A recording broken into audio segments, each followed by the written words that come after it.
Hello students. मुझे कुछ student ने रिक्वेस्ट की थी कि सर मिड टर्म के लिहाज से हमें कुछ गाइड करें, क्योंकि मिड टर्म में सबको मसला ये आ रहा है कि उनको आइडिया नहीं है कि पेपर कैसे होगा। अब पेपर का एग्जैक्टली नहीं बता सकते क्या क्या क्वेश्चन आ सकते हैं, मगर हम टाइप बता सकते हैं कि किस किस्म के क्वेश्चन आपको आ सकते हैं। जैसा कि आपको चैप्टर 2 में साइमल्टेनियस इक्वेशंस पढ़ाई गई थी, तो उसमें हमारे पास एक एलिमिनेशन मेथड था, तो एक एलिमिनेशन मेथड था, दूसरा सब्स्टिट्यूशन मेथड था। तो एलिमिनेशन के लिए आपको ये आना चाहिए कि दो साइमल्टेनियस इक्वेशंस हैं, यानी x plus 2x plus 3y is equal to 5, 7x plus 3y is equal to 8, कुछ इस तरह की, यानी दोनों लीनियर हो।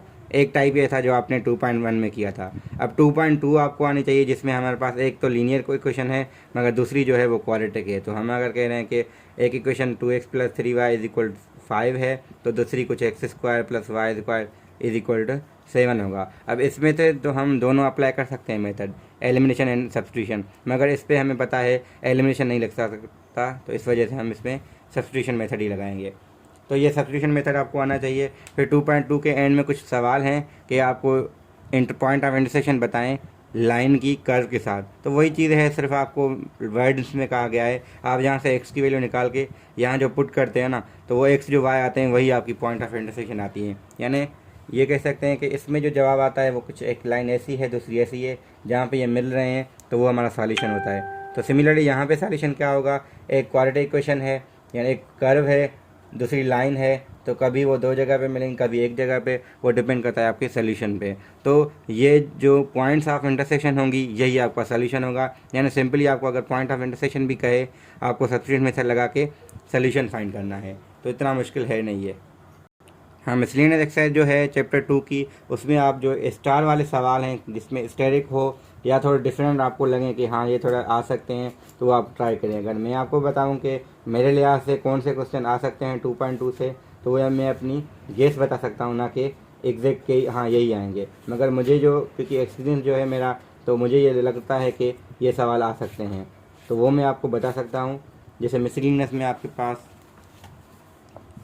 तो एक ये सवाल है, जैसे 2,1 इज द सोल्यूशन वाला, या 8 का 1, P द सोल्यूशन। तो ये तो मुझे ज़्यादा श्योर है, लग रहा है मुझे, जो इसकी मतलब पॉसिबिलिटी बाकियों से इसकी ज़्यादा पॉसिबिलिटी, क्योंकि इस पर थोड़ी ट्रिक्स हैं कि आपको पहले P की वैल्यू फाइंड करनी होती है, फिर वो पुट करते हैं। तो आपको दो चीज़ें इस पर कवर हो जाएंगी, एक तो आपका सब्स्टिट्यूशन मेथड भी कवर हो जाएगा इसी में ही, दूसरा आपका जो एलिमिनेशन मेथड हम लगाते हैं, मतलब सॉरी एलिमिनेशन नहीं कह सकते हैं, क्वाड्रेटिक इक्वेशन की जो एप्लीकेशन है वो भी इसमें आ जाती है, यानी मिडिल टर्म ब्रेक वगैरह होता है, तो वहाँ से हम वो भी करते हैं। तो क्वेश्चन नंबर जो 8 है, वैसे 9 भी है, जिसमें जो जैसे 9 जो है ना क्वेश्चन, वो ऐसा ही है जैसे आपने 2.1 में कुछ ऐसे किया था सवाल, जो एक लीनियर इक्वेशन दूसरी क्वाड्रेटिक, तो इस किस्म का ही है यहाँ से।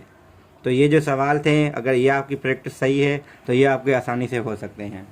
तो चैप्टर 2 में इतना ही था कि आपको बस ये चीज़ें मेथड आनी चाहिए और इन मेथड को अप्लाई करना आना चाहिए, बस यही चीज़ है, और इतना मुश्किल होगा नहीं है। तो चैप्टर 3 है, उसमें हाँ एक्सरसाइजेज ज़्यादा हैं, तो आपको याद क्या रखना है, चैप्टर 3 में नाम देखें इंडाइसेस, सर्ड्स एंड लॉगरिथम है। तो 2.1 तो आपकी जो लॉगरिथम, अगर 2 देखें 3.1 आपको आएगी नहीं, तो आगे आपको मुश्किल ही होगी, कि जो हमारे 2.1 में बेसिक मैथ्स है, उसको कह सकते हैं कि बेसिक जो एक्सपोनेंट के रूल्स हैं वो अप्लाई हो रहे हैं, तो इस वजह से हमें वो आने चाहिए। दूसरी हमारी 3.2 जो है वो एक्सपोनेंशियल इक्वेशंस है। तो एक्सपोनेंशियल इक्वेशन बहुत इंपॉर्टेंट ये है कि हम यही चीज़ें आगे भी यूज़ करते हैं। तो अगर आप ये नहीं कर रहे हैं ठीक से, अगर आप 3.5 या 3.4 आपको अच्छे तरीके से आ रही है, तो इसका मतलब ये भी आपको आती होगी, क्योंकि इसके बिना वो होगी नहीं। तो आपको लगता होगा कि हाँ हमने नहीं पढ़ा ये सही नमूने से, मगर अगर आपको आगे वाली एक सही से आ रही हैं, तो मतलब है कि आपको पिछला भी आता होगा, क्योंकि वही चीज़ें आगे यूज़ हो रही हैं डिफरेंट तरीक़ों से। तो रूल्स वही हैं। अगर दोबारा मैं थोड़ा रिव्यू करूँ कि एक्सपोनेंट के जो रूल्स हैं, बेस सेम हो, मल्टीप्लाई में पावर ऐड होते हैं, डिवीजन में पावर सब्ट्रैक्ट होते हैं, पावर के ऊपर पावर मल्टीप्लाई होता है, किसी भी नंबर का पावर 0 1 होता है, तो एन सो ऑन, जो भी कुछ एक्स्ट्रा रूल्स भी हों। जैसे हमारे पास ए बी की पावर n होल n है, तो दोनों पे पावर अलग अलग आएगी, मल्टीप्लिकेशन में भी, डिवीजन में भी। तो मैं वर्डिंग में बता रहा हूँ, मैं लिख नहीं रहा, क्योंकि मेरे इसी चैनल के बेसिक मैथड्स में जाएंगे ना, आपको वहाँ पे एक्सपोनेंट मिलेंगे, या मैंने शायद इसी पे ही बनाए थे। एक्सपोनेंशियल मैंने 3.2 में बना चुका हूँ, तो वहाँ पे मैंने एक्सप्लेन कर लिया है पहले से ही। यानी इस बुक की लिहाज से कोई भी एक्सरसाइज में आपको हिंट चाहिए तो मेरे इसी चैनल के वीडियोस में आपको मिल जाएंगी। जो भी आपके इसमें जो प्लेलिस्ट है मेरी न्यू एडिशन मैथमेटिक्स की, उसमें आपको ये वीडियो मिल जाएंगे। तो जो भी आपको इशू हो तो वहाँ से देख सकते हैं। और आगे से अगर देखें 3.4 है वो तो कॉमन और नेचुरल लॉगरिथम सिंपल हैं। तो कॉमन और नेचुरल लॉगरिथम सिर्फ एक कॉन्सेप्ट है कि बेस ई हो तो नेचुरल लॉगरिथम, बेस 10 हो तो कॉमन लॉगरिथम। हाँ, बाकी उसका यूज़ है। तो मैं वही कह रहा हूँ बार बार कि जो भी आपको मुश्किल लगे किसी सवाल में, हाँ मैंने सारे क्वेश्चन नहीं अटेम्प्ट किए, मगर हर किसी सवाल में से हर एक टाइप में से एक टाइप कर दिया है। यानी जिस किस्म के क्वेश्चन हैं उस क्वेश्चन को टाइप्स को अटेम्प्ट करिए, ना कि सारे क्वेश्चन को। तो बाकी आपकी प्रैक्टिस के लिए मैंने छोड़ दिए हैं, वरना क्या होगा कि आप जो है ना सारे इस पर देख लेंगे। तो आपको कहीं पे अगर मसला हो रहा है किसी में यूज़ करने में, तो आप, हाँ मुझे ये लग रहा है कि अगर किसी सवाल के 2 या 3 पार्ट्स हैं, उसके पार्ट में थोड़ा डिफरेंट तरीका इस्तेमाल हो रहा है, तो मैंने उसको भी देखा है।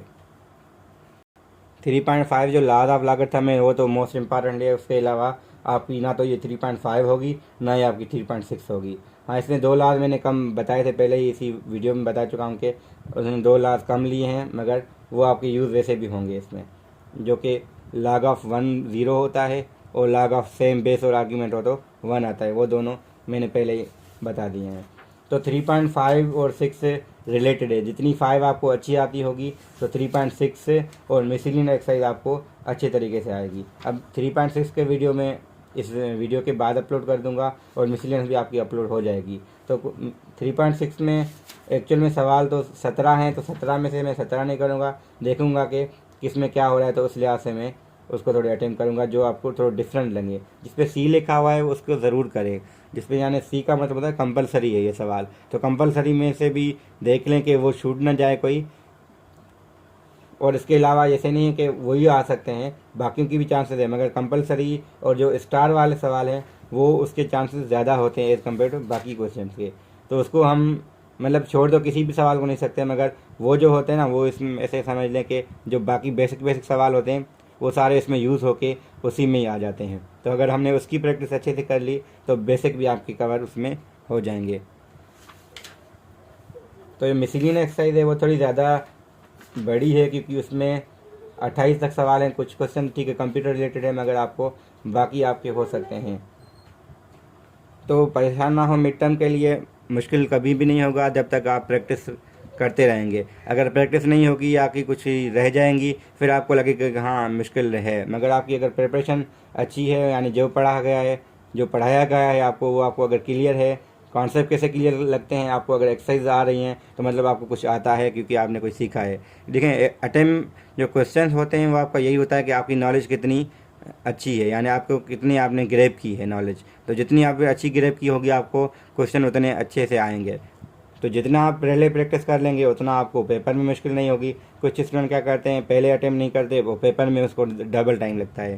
तो पहले दिन है आपके पास, कवर कर लें, कोशिश करें जितना हो सके अच्छे से प्रिपरेशन करें। अगर कोई इशू हो तो मंडे तक मुझसे कांटेक्ट कर सकते हैं। मंडे को मैं आपको एक्स्ट्रा टाइम दे सकता हूं, अगर आपको नीड होगी तो मुझसे कांटेक्ट, पहले व्हाट्सअप मेरा गिवन है यहाँ पे।